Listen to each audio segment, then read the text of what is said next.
Joe B. Malden, the upright bass player. Joe B. can't make the gig. Can you play bass? And I said, sure.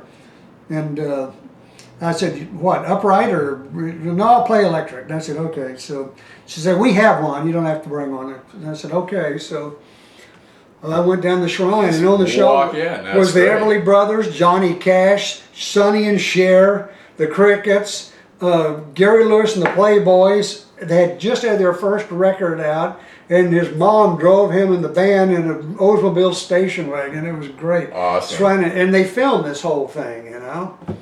And Sonny and Cher just had their first record, "Baby Don't Go." They didn't have "I Got You, Baby." Right, you know? right. They were new.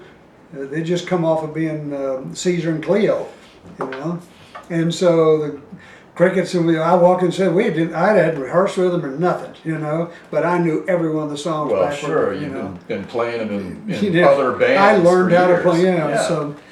so that was my first playing gig with the Crickets, and then I just got tired of playing Ray song. He was starting to do cabaret clubs and all that, and I was getting booked solo. So I opened for the Rolling Stones up in Sacramento.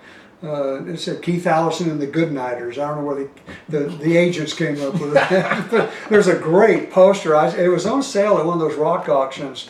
It was the Rolling Stones and Keith Allison and the Goodnighters, the Righteous Brothers, and a girl named Jody Miller, who had the answer record to King of the Road called Queen of the House. Queen of the House, That's yeah, right. wow. And so I had to do 25 minutes, and then Jody Miller did 3 songs. Then the Righteous Brothers came on stage and did their act, and this was way before Loving Feeling and all that. They were doing Coco Joe and Talk About My Baby, yeah, Oop Oop A Doo, and yeah, all that. They were great old R&B stuff, and I backed them up. And then the Stones came. The Stones had just done Ed Sullivan the night before. It was a Monday night. We were in Sacramento.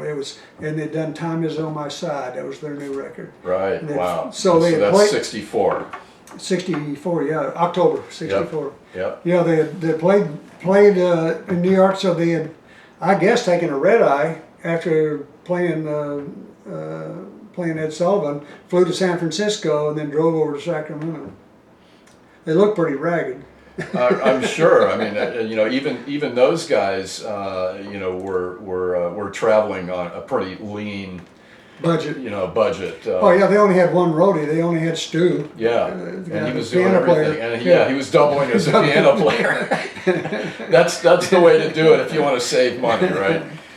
Sounds good. So that's how I got out of town, was Ray Peterson, and then I joined the Crickets full time and played with them, and we were recording and at Liberty, and they were on Liberty Records. And right. Recorded at Gold Star, and then and I slowly made my way and so forth, and I was playing with the Crickets in Vegas, and I got a telegram from Dick Clark Productions saying they wanted to fly me to L.A., wanted to meet me.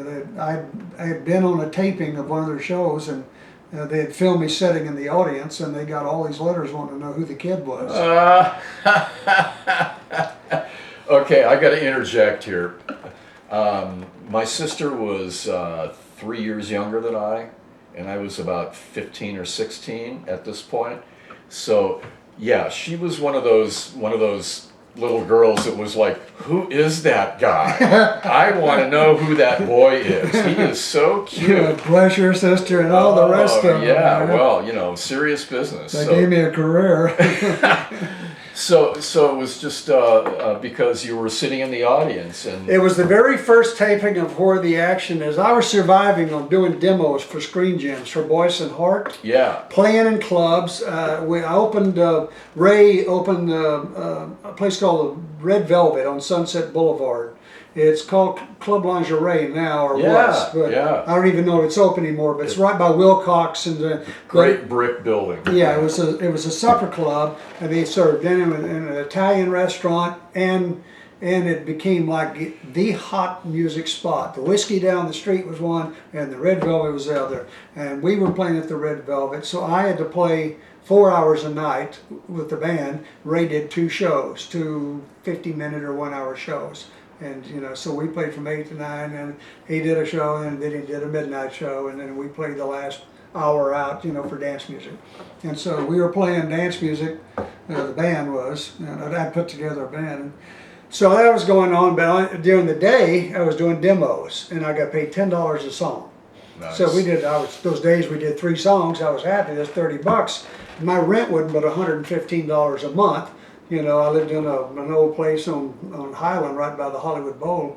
So that was $30 could mean the difference in eating Yep. and finishing your rent. And I was always late. You know, can you give me just a few more days? And I didn't know they were, you know, so, and they eventually evicted me out of there.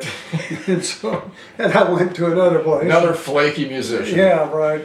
I mean, I was struggling all the time, you know, hand to mouth, and then had these demos, and I'd do them, and I went in, and they owed me about $40, you know, like 2 sessions or one 4-song one.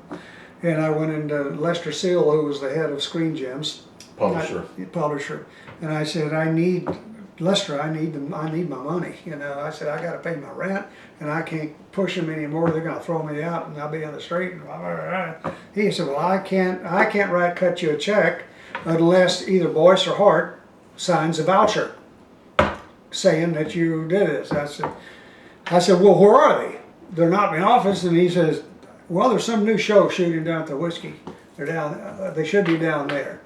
And so here he gave me the voucher, and I went down the Whiskey Go. I saw the film trucks and went. It was the first day of shooting of Where the Action Is. Oh, caramba. Dick Clark is there, this and that, like that. And this is at the Whiskey. At the Whiskey Go was the first day of shooting of the show. You know, they'd done the pilot before and got the show bought, but this is the first day of actual shooting. So the Raiders were there. I already knew them. I'd met them in Hawaii on a show. Ray Peterson had gone to there, and they were playing at a club in Hawaii. So I said, hey guys, and hey, they went, hey man, you know, and Steve Alamo I knew from Florida. He was there. Linda Scott. Now, how did Steve Alamo get there? What was because Dick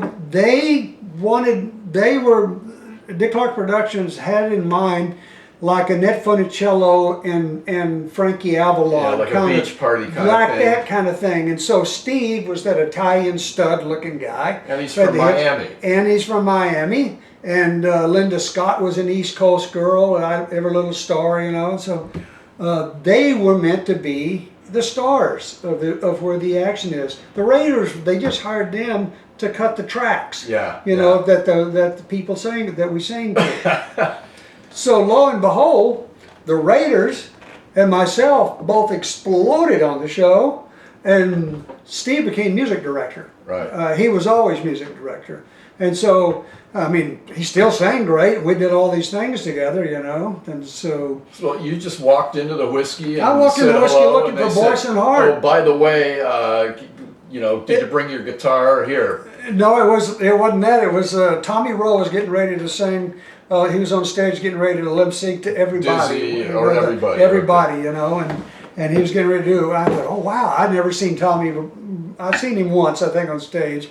I'd never seen Dick Clark in person before. He was there. Steve, I knew. The Raiders, I knew. You know, and I'm looking around. Well, Dick yells, "We need butts and seats. We need butts and seats." So one of the dancers grabs me. I'm wearing jeans, a yellow turtleneck, a Levi jacket, and a black leather cap. Okay, we'll be looking for this clip on YouTube now. Like a British style black leather cap and boots, and black leather boots from London. You know, so one of those dancers, smart as she was, grabbed me, and because they were always trying to suck up screen time, you know, so she grabbed me, and the song started, and she's laughing, and she's kind of hanging on, takes my cap, puts it on her own head, you know, and clapping along like that. Well, I saw the red light go on several times on one of the cameras, right in front of me, you know. I thought, I'm going to be on this show. Work it, man. So I'm just clapping along, just laughing and watching Tommy Rowe, you know, and she's hanging all over me and so forth. She ended up marrying Bobby Hatfield, Joy Hatfield. She's one of the action dancers.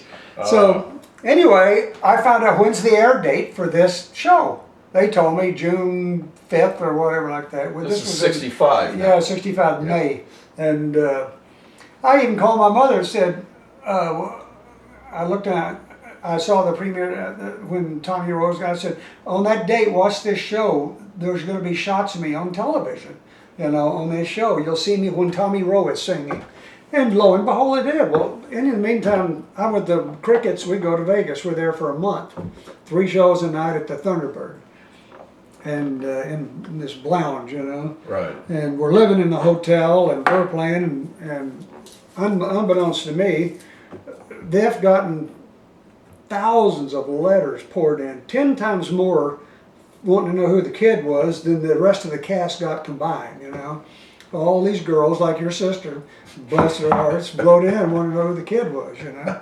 And so they're looking at the tape, the producer's looking. Insert photo of kid at the. And Dick's looked at it, the executive producers have looked at it, they keep bringing all these people in. They finally get the girls from the front, the receptionists, and they bring them back there in the conference room, and they run it. So they said, do you have any idea who this is? And they said, yeah, that's Keith Allison. He plays for the Crickets. Yeah, they're in Vegas right now at the Thunderbird. Nice. You know, I mean, the girls knew. Oh, you know, so the 19-year-old girl in the front office, or 18, whatever she was, the receptionist. And so I get a telegram from Rosalind Ross, the executive producer.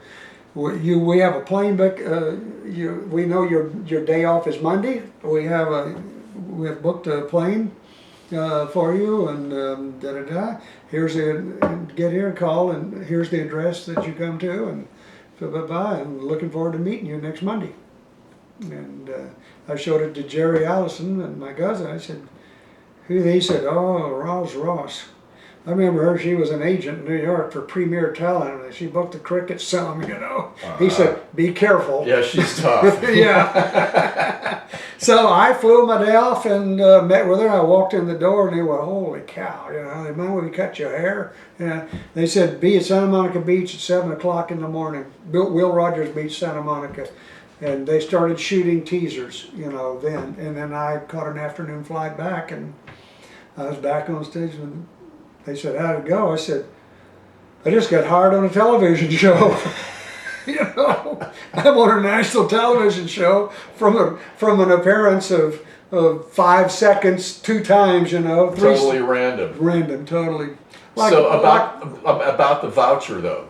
Did you ever get the voucher? Yes, signed? I got the voucher. Finally got the voucher signed and got the $40 and paid my rent. Great. Yeah. Have to get, tie that story up. That's pretty amazing. And I have to interject because I mentioned my sister, but there's a great story in our little rock and roll history that is relevant to Miami and Steve Alamo and where the action is down there, and a certain tour that happened in the summer of '65. Quickly recapping, there was a local radio station, 2 local radio stations, WQAM and WFUN. And one of them, I believe it was WFUN, had a contest, call up to win tickets to a show at, I think it was the Bayfront Auditorium on the water there, that featured all of the great Columbia acts that were signed at the time. Mm-hmm. Okay, the Byrds, Paul Revere and the Raiders, and 2 or 3 other groups. And I called up and I won these tickets. And I was just all excited and ready to go. But as it turned out, I had a vacation trip already booked to, out of town, so I was going to miss the show. So I was ready to give the tickets to a couple of buddies of mine. And my dad came to me and said, son, you're going to give the tickets to your sister, because she's such a huge fan.